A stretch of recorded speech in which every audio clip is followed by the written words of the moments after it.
नमस्कार मंडळी. पाऊस सुरू झाला की आपल्याला कांदा भजी आणि हिरव्या मिरची आणि सॉस याची आठवण येते.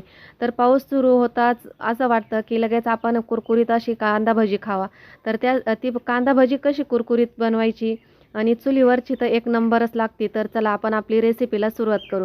सुरुवातीला ना 1 वाटी भरून मी बेसन पीठ घेतलं आणि 2 कांदे कापून घेतले. ते पातळ कांदे कापून घ्यायचे आणि ते कांदा आणि पीठ एकत्र केलं. त्यानंतर मीठ चवीनुसार, कोथिंबीर आणि 2 चमचे ना लाल तिखट टाकलं. यामध्ये हळद वगैरे टाकायची नाही. त्यानंतर ओवा टाकला आणि आता मस्त आपण आहे ना हे सर्व एकजीव करून घेऊ.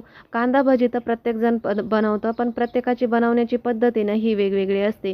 त्यामुळे आहे ना आज आहे ना मी एकदम साध्या सोप्या पद्धतीने आहे ना तुम्हाला कांदा भजी कशी बनवायची ते दाखवणार आहे.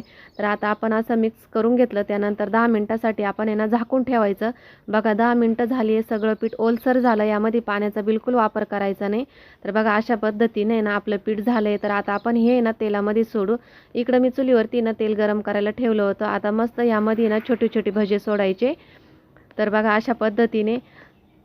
तर हे भजे जर तुम्ही खाल्ले ना, कांदा भजी, तुम्हाला कोणत्याच भजीची आठवण येणार नाही.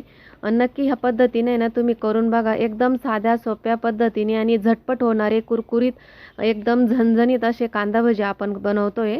तर आता मस्त असे थोडेसे लालसर होऊन देऊ आणि त्यानंतर पलटी मारायची. थोडे कुरकुरीतच होऊन द्यायचे, कारण कुरकुरीत भजे ना खूप छान लागतात आणि बरोबर आहे ना हिरवी मिरची. तर माझ्या आईच्या पद्धतीने ना मी तुम्हाला ही रेसिपी शेअर करते. माझ्या आई नेहमी अशाच पद्धतीचे भजे करायची. तर तीच रेसिपी ना आज मी तुमच्या संग शेअर केली आहे. तर ही रेसिपी तुम्हाला कशी वाटली कमेंट बॉक्समध्ये मला नक्कीच सांगा. आणि रेसिपी आवडल्यास लाईक, शेअर आणि सबस्क्राईब करा. तुम्ही सगळेजण व्हिडिओ बघतात पण सबस्क्राईब करायलाच विसरतात, लाईक करायला विसरतात. पण लाईक आणि सबस्क्राईब नक्की करा. भेटू पुढच्या व्हिडिओत. तोपर्यंत बाय. धन्यवाद.